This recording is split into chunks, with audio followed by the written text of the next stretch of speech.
नमस्कार दोस्तों, फिर से आपका स्वागत है के ऑनलाइन एजुकेशन के इस प्लेटफॉर्म पे। और उम्मीद कर रहा हूँ कि आपकी तैयारी बहुत ही अच्छी चल रही होगी और आप सब बहुत ही स्वास्थ्य में बहुत बेहतर महसूस कर रहे होंगे।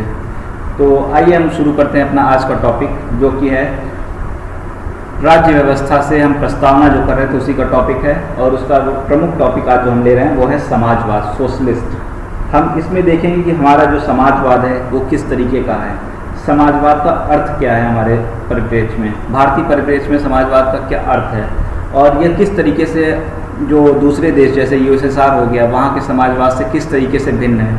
इन सभी बातों को हम आज देखेंगे। तो आइए हम शुरू करते हैं अपना आज का टॉपिक, जो कि है समाजवाद। समाजवाद तो सबसे पहले तो हमको जानना होगा कि आखिर ये समाजवाद है क्या। समाजवाद क्या है? हमारे यहाँ तो पार्टी भी है समाजवाद की, अक्सर बात होती है समाजवादी विचारधारा, समाजवादी ये समाजवादी वो। तो हम सब बात करते हैं पहले कि क्या है समाजवाद आखिरकार। ठीक है, तो अगर हम बात करें तो एक चीज़ में जो आती है वो है जब उत्पादन और वितरण, उत्पादन और वितरण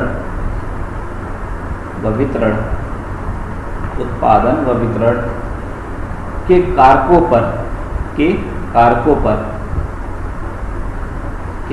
पर राज्य या समाज का नियंत्रण हो जाए तो उसको क्या कहते हैं? समाजवाद। नियंत्रण हो तो उसको क्या कहते हैं? समाजवाद। मतलब जो भी संसाधन है, जो उत्पादन के कारक हैं, जो भी हमारे रिसोर्सेज हैं, उस पर सब पे किसका कंट्रोल है? गवर्नमेंट का कंट्रोल है, स्टेट का कंट्रोल है, सोसाइटी का कंट्रोल है। ठीक है, तो इस तरीके की जो बातें होती हैं वो है समाजवाद। और अगर हम भारतीय संविधान की बात करते हैं तो यह संविधान, मूल संविधान में यह शब्द नहीं था। मूल संविधान में यह शब्द नहीं था, बल्कि इसको किस संविधान संशोधन द्वारा जोड़ा गया था? 42वें संविधान संशोधन द्वारा इसको संविधान में जोड़ा गया। 1976 में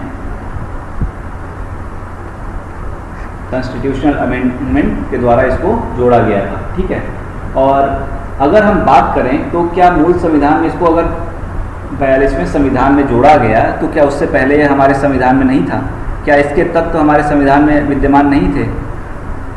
तो इसका जवाब है ऐसा नहीं है कि पहले से इसके जो तत्व हैं, इसके जो एलिमेंट्स हैं हमारे संविधान में नहीं थे, बल्कि हमारे संविधान में इसके तत्व जो हैं वो पहले से ही मौजूद थे। जो इसके तत्व थे, इसके जो एलिमेंट्स थे वो पहले से ही मौजूद थे, लेकिन इसको वर्ड के रूप में 42वें इसको 42वें संविधान संशोधन में जोड़ा गया। और अगर इसका प्रभाव हम संविधान में देखें कहाँ पे, तो अगर हम संविधान के DPSP में चले जाते हैं, डायरेक्टिव प्रिंसिपल्स में, नीति निर्देशक तत्वों में चले जाते हैं, ठीक है, नीति निर्देशक तत्वों में चले जाते हैं, तो इसका संविधान में का प्रभाव हमको वहाँ पे दिखता है, जहाँ पे सामाजिक आर्थिक परिवर्तन की बातें हैं। सामाजिक आर्थिक परिवर्तन की बातें हैं, इसकी बात है सामाजिक व आर्थिक परिवर्तन की बात है। ठीक है, जिसमें समता अंतर्निहित है, जिसमें क्या है? समता अंतर्निहित है।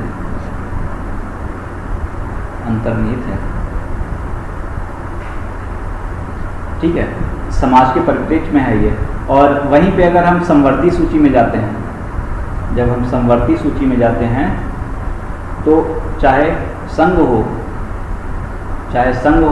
चाहे राज्य हो, दोनों को इस तरीके से नियोजन करना होता है कि जो गरीब वर्ग की आवश्यकताएं हैं, जो नियोजन इस तरीके से होगा, प्लानिंग इस तरीके से होगी कि गरीब वर्ग की आवश्यकताएं पूरी हो रही हों, गरीब वर्ग की आवश्यकताओं का ध्यान रखना होगा। तो अगर हम बात करते हैं कि समाजवाद का जो तत्व है, आवश्यकताएं पूरी हो रही हैं, तो अगर हम बात करें कि हमारा जो संविधान है उसमें जो समाजवाद के तत्व हैं वो बहुत ही पहले से, जिस समय हमारा संविधान बना था उस समय से विद्यमान थे। और इसको जो शब्द जोड़ा गया संविधान में वो भले ही 42वें संविधान संशोधन के द्वारा 1976 में जोड़ा गया। ठीक है, तो ये तो हमारा एक बेसिक सा कॉन्सेप्ट हो गया।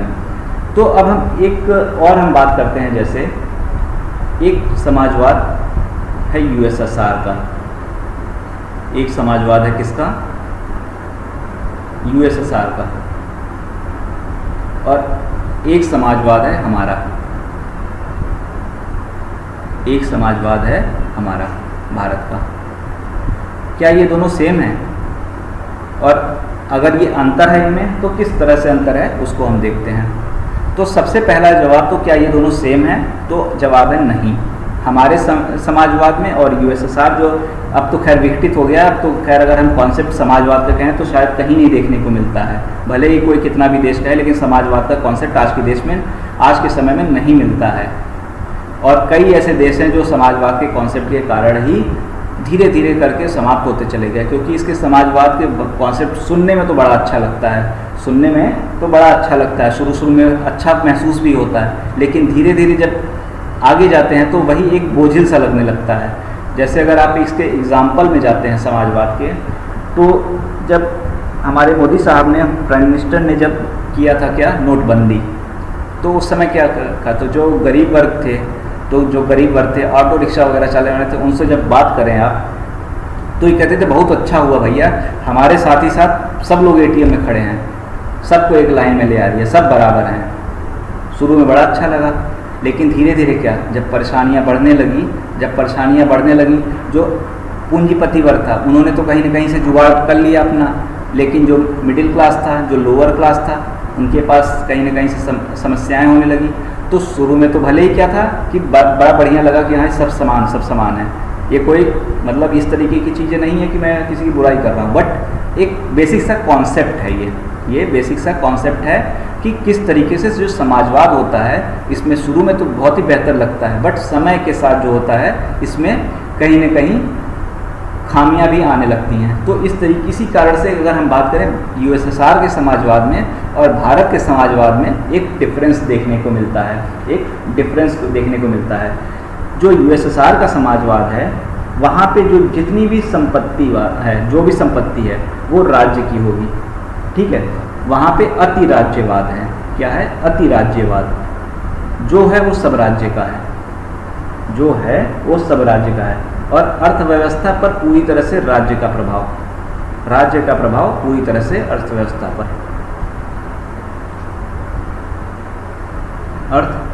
पर, ठीक है। और व्यक्ति की अपनी कोई संपत्ति नहीं, सब क्या उत्पादन करना है, कैसे उत्पादन करना है, कितना उत्पादन करना है, किसको बेचना है, किस दाम पर बेचना है, सब सरकार तय करेगी, सब राज्य तय करेगा। व्यक्ति की कोई अपनी संपत्ति नहीं, निजी संपत्ति नहीं है, ठीक है। तो अगर हम लिबर्टी की बात करते हैं यहीं पे, इसमें अगर हम लिबर्टी की बात करें तो क्या यहाँ पे लिबर्टी होगी? भैया सारी बंदिशें तो आप लगा दी हो, तो लिबर्टी कहाँ से होगी? लिबर्टी यहाँ पे कम होती है, ठीक है। और राज्य क्या है? अति सक्रिय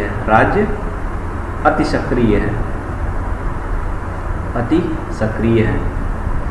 और अगर वहीं पे हम भारत के परिप्रेक्ष्य में आ जाते हैं, भारत में जब हम आते हैं, भारतीय समाजवाद के परिप्रेक्ष्य में आते हैं, जब हम भारतीय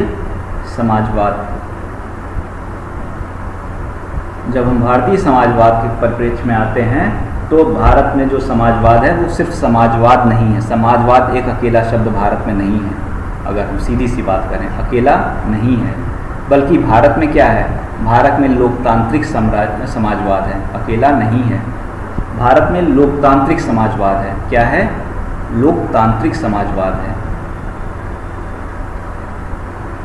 भारत में लोकतांत्रिक समाजवाद है।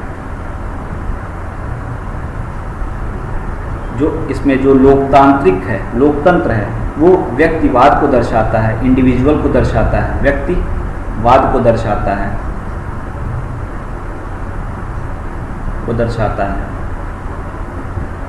यह उदारवाद को दर्शाता है, किसको दर्शाता है? उदारवाद को दर्शाता है। वहीं पे जब समाजवाद की बात आती है तो यह समाज का हित की बात करता है, समाज के हित की बात करता है। यह राज्यवादी चरित्र की बात करता है, ठीक है। अर्थात कुल मिला के हम टोटल कहें तो यहाँ 100% राज्य का प्रभाव नहीं होता है, 100% राज्य का प्रभाव नहीं होता है, बल्कि यहाँ पे इंडिविजुअल और कलेक्टिवनेस दोनों का कॉन्सेप्ट है। यहाँ पे इंडिविजुअल और कलेक्टिव दोनों का कॉन्सेप्ट देखा जाता है। भारतीय समाजवाद में इंडिविजुअल और कलेक्टिव दोनों का कॉन्सेप्ट देखा जाता है। और यहाँ पे अगर हम बात करें, जैसे कि अगर हम बात करते हैं तो हमारा सिर्फ ये नहीं है कि हम जो भी संपत्ति होगी उस पर राज्य का कब्जा होगा, बल्कि हम यहाँ पे सबको आगे बढ़ने का मौका देते हैं, हम सबको आगे बढ़ने का मौका देते हैं। यहाँ पे वेल्थ मल्टीप्लिकेशन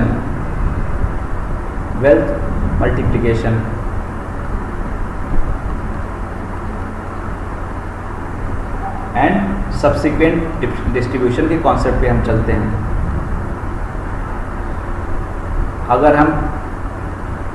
अगर हम लोक कल्याण के लिए गवर्नमेंट इंस्टीट्यूशन को इस्टेब्लिश कर रहे हैं तो हम प्राइवेट को भी पूरा मौका देते हैं आगे बढ़ने का।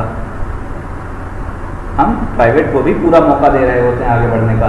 सरकार पीएसयू वगैरह के माध्यम से, सरकार पीएसयू बनाएगी, स्कीम बनाएगी, उन सभी के माध्यम से क्या करेगी, इन सभी के माध्यम से लोक कल्याण के कार्य करेगी, लोक कल्याण करेगी। वो ऐसा कोई कार्य नहीं करेगी कि हाँ जो किसी भी को भी, चाहे वो निजी हो चाहे कोई भी हो, उनको आगे बढ़ने से रोके, चाहे इंडिविजुअल हो चाहे कलेक्टिव हो, किसी को आगे बढ़ने से नहीं रोकेगी। ये भारतीय समाजवाद है, यह भारतीय समाजवाद है, ये भारतीय समाजवाद है। तो भारतीय समाजवाद एक बहुत ही बड़े परिप्रेक्ष्य में है, ठीक है। यहाँ पे ऐसा नहीं है कि निजी कंपनी पे बहुत ज़्यादा टैक्स लगा दिया कि उनको बिजनेस ही ना करने दो, जो करेगा सब गवर्नमेंट कंपनीज करेंगी, इस तरीके की चीज़ें यहाँ पे नहीं देखने को मिलती हैं। तो इस तरीके से हम भारतीय समाजवाद को देखते हैं। और यहीं पे एक हमारा और शब्द आया जो लोकतांत्रिक समाजवाद, जो हमारा लोकतांत्रिक समाजवाद शब्द आया उसको भी हम समझने का प्रयास करते हैं। लोकतांत्रिक समाजवाद,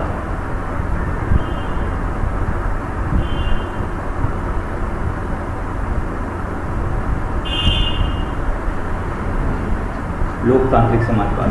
तो अगर हम लोकतांत्रिक समाजवाद की बात करते हैं तो क्या होता है इसमें, यह व्यक्तिवाद को बढ़ावा देता है, यह व्यक्तिवाद को बढ़ावा देता है।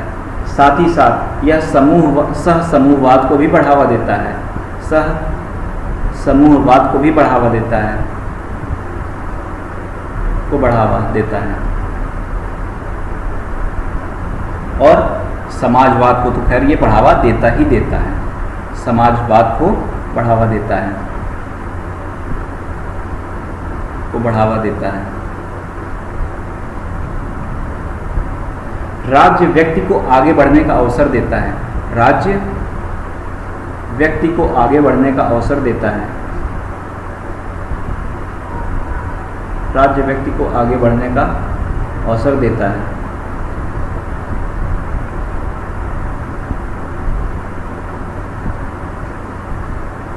राज्य व्यक्ति को आगे बढ़ने का अवसर देता है। राज्य व्यक्ति पर कुछ पूर्व शर्तें भी लगाता है, ऐसा नहीं कि फ्री एकदम खुला हाथ दे दिया। राज्य व्यक्ति पर कुछ पूर्व शर्तें भी लगाता है, पर कुछ पूर्व शर्तें भी लगाता है।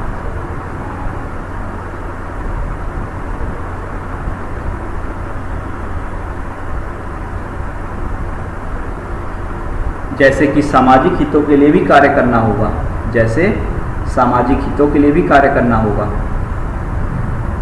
CSR वगैरह का कॉन्सेप्ट इसी से लिया गया है, सामाजिक हितों के लिए भी कार्य करना होगा।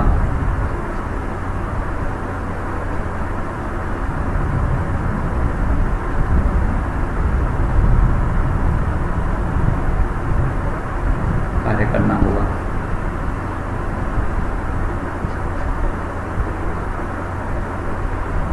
और इसके लिए कानून भी बनाए जाते हैं, इसके लिए कानून भी हैं, इसके लिए कानून भी बनाया जाता है।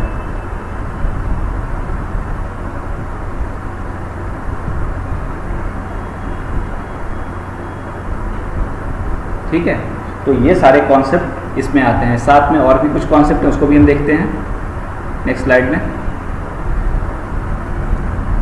अगर भारतीय अर्थव्यवस्था की अगर हम जैसे बात करते हैं भारतीय अर्थव्यवस्था की अगर हम बात करते हैं,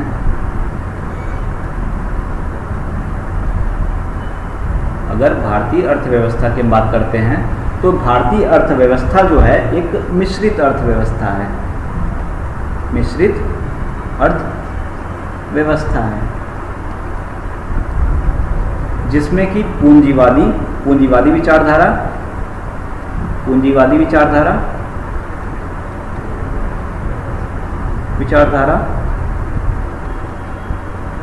और समाजवादी विचारधारा दोनों का मिश्रण है, समाजवादी विचारधारा का सम्मिश्रण है, ठीक है।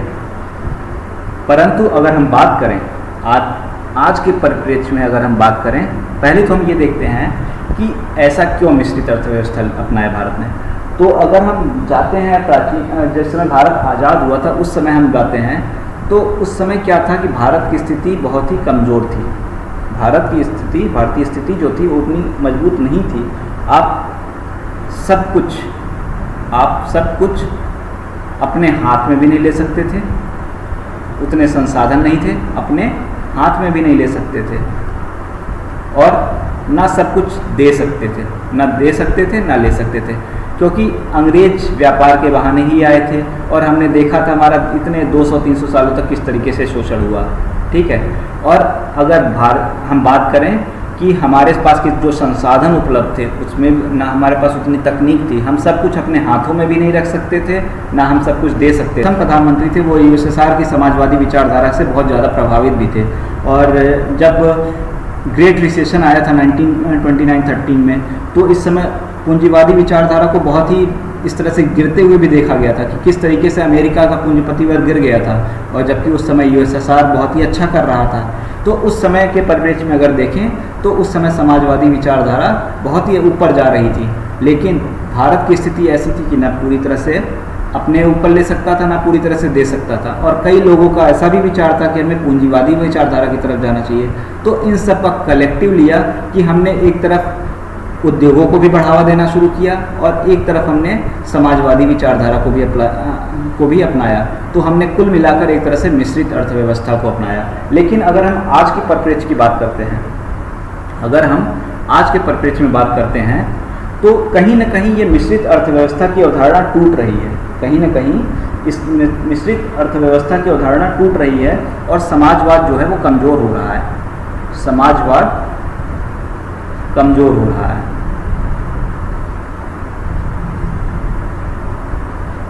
समाजवाद कमज़ोर हो रहा है और मिश्रित अर्थव्यवस्था की अवधारणा टूट रही है और पूंजीवादी विचारधारा वो मजबूत हो रही है। पूंजीवादी विचारधारा मजबूत हो रही है। आप हर जगह देख सकते हैं आज की डेट में, अगर आप कहें कि समाजवादी कंट्री कोई भी है तो शायद नहीं है वो प्रैक्टिकली। इवन चाइना ने भी अपने संविधान में संशोधन किया है और बाजार आधारित समाजवाद कर दिया है उसको। तो ये चुनौतियां रही हैं समाजवादी देशों के साथ में, इस कारण से समय के साथ में परिवर्तन करना पड़ा है। और हम उसी को और थोड़ा सा और आगे देखते हैं। और ये जो बदलाव आया है बेसिकली अगर हम बात करें तो ये एलपीजी रिफॉर्म्स हुए हैं, उसके बाद में ज़्यादा बदलाव आया है। लिबरलाइजेशन, प्राइवेटाइजेशन और ग्लोबलाइजेशन, जैसे जैसे वैश्वीकरण बढ़ा है, जैसे जैसे उदारीकरण बढ़ा है, निजीकरण बढ़ा है, इनके बाद में कहीं ना कहीं आयात निर्यात सुगम हुए हैं। आयात निर्यात सुगम हुए हैं, इनमें आसानी आई है, ठीक है। निजी कंपनियों को बढ़ावा मिला है, इससे प्रतिस्पर्धा भी आती है। अगर हमें हर चीज़ को निगेटिविटी में नहीं देखना चाहिए, निजी कंपनियों से प्रतिस्पर्धा भी आई है, को बढ़ावा मिला है, ठीक है।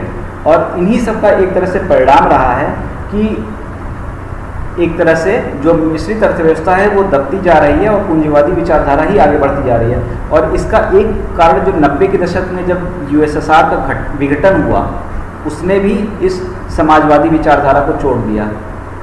जो यूएसएसआर का जो एक तरह से समाजवादी विचारधारा का एक तरह से लीडर था, जो कि एक दो गुट बने हुए थे। कोल्ड वार के बारे में आपने सुना ही होगा, एक अमेरिका का गुट था, एक यूएसएसआर का गुट था। इनके बाद में सेकेंड वर्ल्ड वार से ही लंबे समय से इनके बीच में चलता रहा, जो कि यूएसएसआर की विघटन के बाद में ही जाके समाप्त हुआ। ये अपने अपने लेके झंडे चल रहे थे, लेकिन जब यूएसएसआर का विघटन हुआ तो उसके बाद में लोगों का कहीं ना कहीं समाजवादी विचारधारा से विश्वास उठा, कि विघटन के बाद में लोगों का समाजवादी विचारधारा से विश्वास उठा और ज़्यादा प्रभावी लोग किसकी तरफ गए, पूंजीवादी विचारधारा के। और इसमें एलपीजी ने एक कैटलिस्ट का काम किया, एलपीजी ने एक कैटलिस्ट का काम किया। और धीरे धीरे जो मार्केट हुआ, बाजार जो था, वो पब्लिक प्राइवेट पार्टनरशिप की ओर बढ़ने लगा। पब्लिक प्राइवेट पार्टनरशिप की ओर बढ़ने लगा, जिसमें अगर एक तरफ प्राइवेट है तो दूसरी तरफ लोक कल्याणकारी गवर्नमेंट भी है। ठीक है, जैसे कुछ क्षेत्र हैं, रेलवे हो गया, हाईवे हो गया, पोर्ट हो गया, एयरपोर्ट हो गया, टेलीकॉम हो गया, पावर हो गया। जो एक समिति बनाई गई थी, एक दीपक पारेख समिति बनाई गई थी,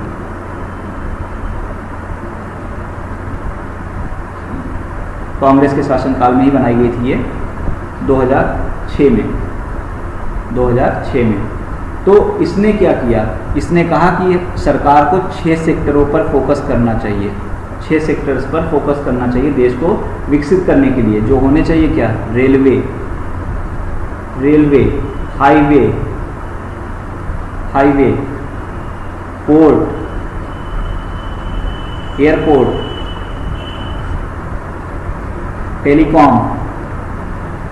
टेलीकॉम और पावर।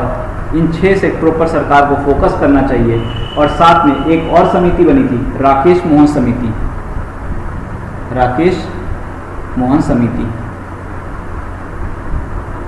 ये समिति बनी थी 1995 में। ये समिति 1995 में बनी थी, एलपीजी रिफॉर्म्स के बाद में, जब भारत में एलपीजी रिफॉर्म्स हुए तो उसके बाद में। तो इसमें क्या किया था, प्राइवेट को साथ में लेकर चलने की बात हुई थी, प्राइवेट प्लेयर को भी साथ में लेकर चलने की बात हुई थी इस तरीके से।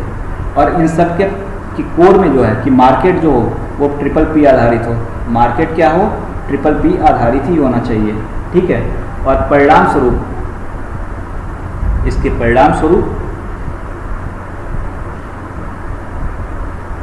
परिणाम स्वरूप अगर हम बात करें तो हमारा जो लोकतांत्रिक स्वरूप है, हमारा लोकतांत्रिक स्वरूप इससे कहीं ज़्यादा मजबूत हो रहा है। लोकतांत्रिक स्वरूप मजबूत हो रहा है।